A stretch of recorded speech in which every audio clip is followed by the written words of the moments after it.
આજના વિડીયોમાં સ્પર્શ કરતા જ બીડાઈ જતી વનસ્પતિ લજામણી વિશે જણાવું છું.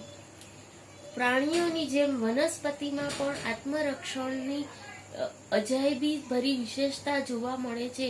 તેમાં લજામણીનો છોડ મુખ્ય છે. લજામણી ભારત સિવાય દક્ષિણ એશિયાના દેશોમાં જોવા મળે છે. તેનું મૂળ નામ મિમતા પુડિકા છે. તે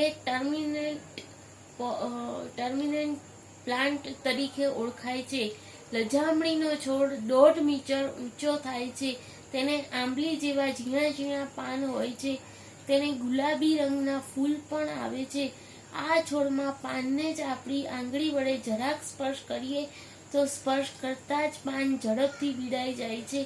ક્યારેક તો પવનમાં છોડ હલે તો પણ ભીડાઈ જાય છે. થોડુંક જોખમ ઊભું થાય કે તરત પ્રતિક્રિયા આવે. લજામણીના પાનમાં ખાસ પ્રકારના કોષો હોય છે.